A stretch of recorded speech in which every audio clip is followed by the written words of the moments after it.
الحمد لله الذي كفى والصلاة والسلام على من لا نبي بعده.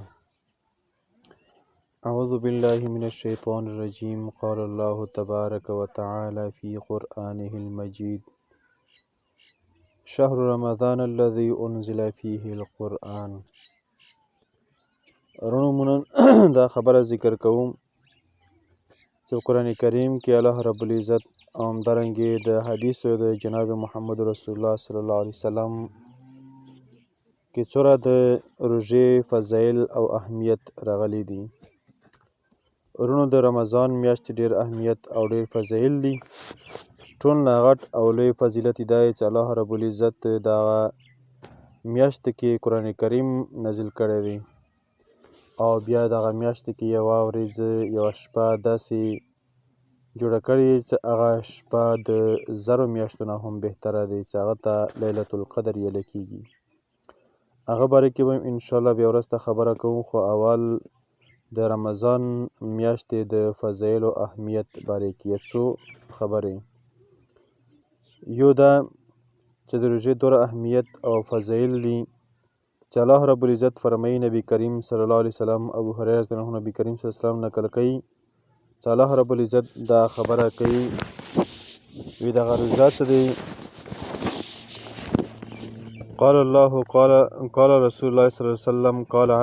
عز وجل كل عمل ابن آدم له إلا صيام فإنه لي وأنا أجزي به. الله رب العزت فرمایي، ابو هریره رضی الله عنه نبی کریم صلی الله علیه وسلم نقل کوي، وی الله رب العزت دا فرمایي، وی بنی آدم چې څومره عمل دی دا ټول عملونه دي دپاره سوای د روژې نه چې د ما دپاره دی، او د دې له بدله څه دی دا زه ورکوم. خو دې سره لازمي خبره دا هم حدیث کې ذکر دی چې کسه دغه روژه یو قسم ته ډال دی، او چا هم چې روژه وي هغه به د اسخا خبرې یعنې ګند خبرې، فحش خبرې وغیره دا به نه کوي، او همدارنګې شور وغیره د نه کوي، جنګ جګړې د نه کوي. او بل حدیث کې راځي، نبی کریم صلی الله علیه وسلم فرمایي، وی دغه روژه چې کوم سړی ساتي یعنې روژه دار څه وي، نو الله رب العزت دې باره کې فرمایي، وی دغه روژه دار دپاره دغه دی فضیلت دی، د روژې فضیلت دی چې ګوره دا به قیامت ورځې چې چا کوم عمل کړی وي، نو الله رب العزت په جنت ور هغې دروازې نه به دا راغواړي، او د روژه دار یو داسې دروازه به وي چې هغه ته جنت کې باب الریان ویل کېږي.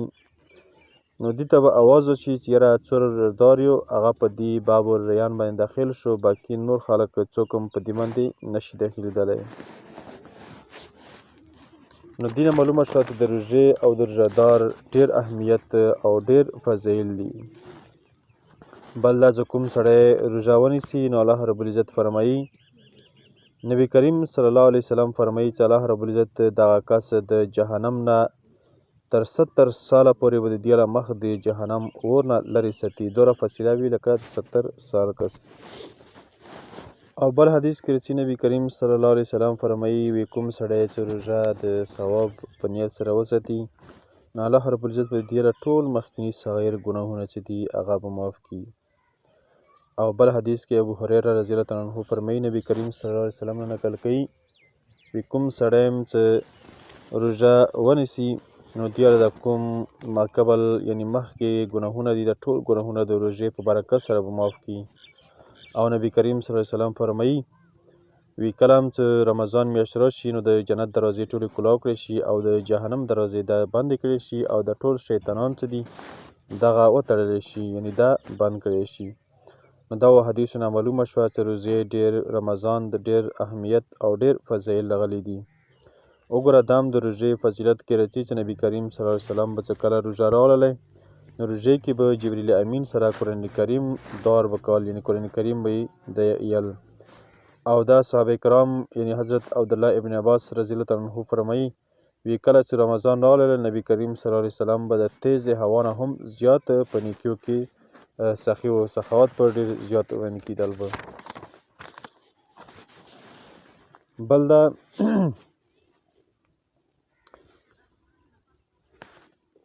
چې د روژې کې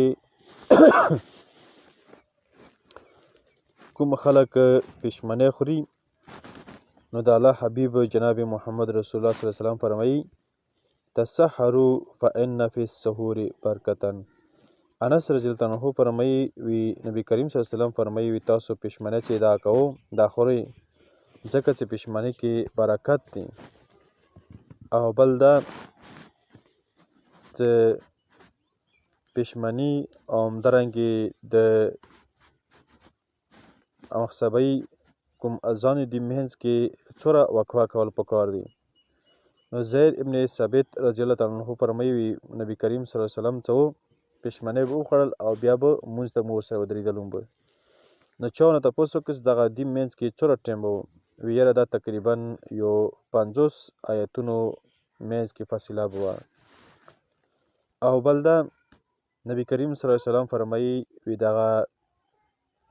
پښمنۍ خوړل چې دي دا د نبی کریم صلی الله علیه وسلم امت له یو خاص اهمیت دی چې دا پښمنۍ خوړل دا د نبی کریم صلی الله علیه وسلم د امت اهمیت او خاصه دی. او بل دا کوم خلک چې پښمنۍ نه خوري نو وګوره نبی کریم صلی الله علیه وسلم فرمایي وی مو او د یهودو ترمنځ صرف فرق دا دی چې یهود څه دي او اهل کتاب څه دي هغه پښمنۍ نه کوي پښمنۍ نه خوري او مو پښمنۍ خورو. او بل دا یو مسلم دی او حدیث هم دی نبی کریم صلی الله علیه وسلم فرمایي وی دا څو پرې چې د ما امت روژه ماتې په جلدي سره کوي نو دیو په خیر باندې وي. مطلب چې د روژه ماتې کې یعنی کله چې ماښام اذان کیږي نو فورا روژې کولول یعنی روژې ماتول دغه سنت طریقه دی. او ګڼ خلک به چې ودر اذانونه ډېر وشي او دا وشي نه به چې اذان وشي نو بیا روژه ماتول پکار دي او روژې خوراک څښاک شروع کول بیا پکار وي بیا نور خبرې نه وي کول پکار. بل دا چې کله روژه وي نو روژې کې د فحش او د ګند خبرې وغیره دا نه کول پکار وي. لکه ډېر خلک داسې وي روژې خیال نه ساتي غیبت چغلخوري او همدارنګې د فحش خبرې اترې او ګپې شپې لګوي نو دغو ټول نه رسول الله صلی الله علیه وسلم چې دی منع فرمایلی او منع کړي دي چې روژې کې به د فحش او بېحیایي خبرې کول دا ناروا دي او دې نه ځان ساتل پکار دي. او بل دا چې کوم خلک دروغ وي نبی کریم صلی الله علیه وسلم فرمایي چې من لم یدع قول الزور والعمل به او کوم خلک چې دروغ وي او په دې دروغ باندې عمل کوي